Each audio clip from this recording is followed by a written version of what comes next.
Do you see it affecting like your daily life with like Millie and stuff too? Like the little like boo-boos that they get and like their approach to safety. Do you find yourself like a bit more of a like I don't say higher tolerance, but like not that phased by injury or risk and stuff like that?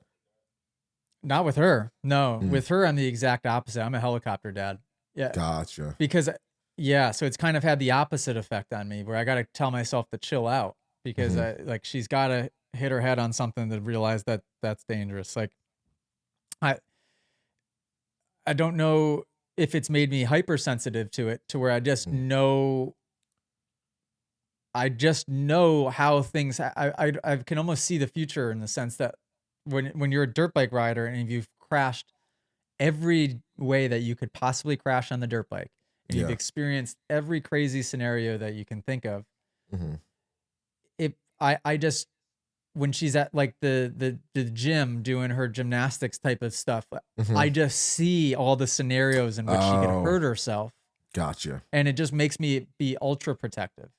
Yeah. Where I think maybe the average person is ignorant to they just don't know the things that can happen and how Yeah. you can fall certain ways, or if you do this, Yep. you're gonna do this. They're just Yeah. unaware completely.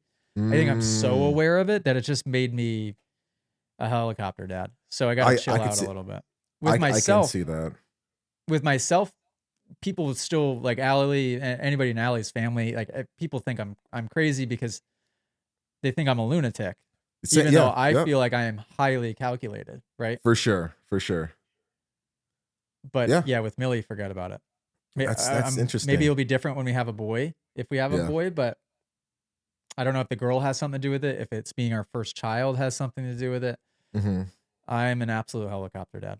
That's Can't interesting. can't help it. Okay. Yeah. That's definitely interesting. Where I thought that I would have been brush it off, you're fine. Yeah. That type of parent, you know?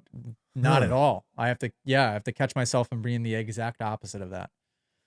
Even Funny. at Yeah. class now, I've just changed a lot. And I like at class, I used to be the instructor that would be, hey, you're fine. Get Mhm. back up. You can finish class. You're fine. I'm not, I'm not so much like that anymore. And Mm. I think it's also because I've had a few students at class have internal injuries Okay. and nobody knew, right? Like Gotcha. Ross O'Connor went to his first class at MX23 in Mhm. Massachusetts years ago, one of my first Mhm. classes ever, Mhm. and had a small little crash.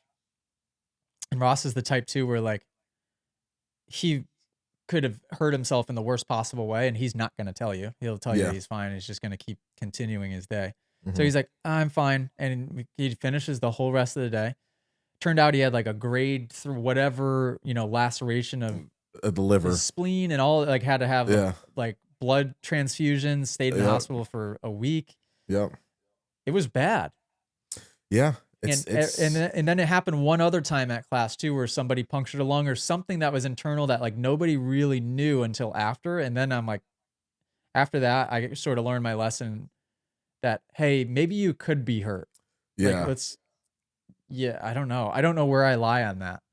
That's a tough one too. Cause like you said, once you're exposed to that stuff, cause like I lacerated my liver and had spleen and brain trauma, all that other stuff. And now like when I'm kind of the opposite. Now when I hear that stuff, it doesn't make me as nervous. I'm like, oh yeah, that's normal. You'll heal. You'll be all right. You know. I feel like I'm kind of the opposite, where Mary's more of like the helicopter parent, and I'm like, oh dude, she's fine. She's gonna tumble, on a couch cushion every once in a while. She's fine, kind of deal. But one thing that happened that made me realize, yeah, we're a little different. When Mary went into labor, they were talking about all the different pain management options, and like, we've had some women prefer morphine. I'm like, ooh, that's a nice little mild hit. And she's like, oh, we've got Toradol. I'm like, ooh, Toradol really works pretty fast. And I was like, there's another one. She's like, we got this, we got Oxy. And I'm like, oh, it makes me feel a little queasy. I don't know if you should take that one. And she's like, did you used to have a drug problem? I'm like, oh no, I race dirt bikes. I've just been on all that stuff to like for pain management, broken this, fractured that. She's like, oh, you guys are weird. And like we walked away, dude. It's yeah, it's such a weird thing to be. Is just like this dirt bike rider that is so not risk averse, is so not scared of these things that would turn people like purple in the face just talking about it, you know? If you guys enjoyed this podcast clip and you want to listen to full episodes, you can do so on Spotify and Apple Music. If you want to send in your own video submission, you can join us in the Moto Academy family inside of the Moto Academy app by just going to themotoacademy.com. That's also where you can sign up for a class. Okay, guys, see you next episode.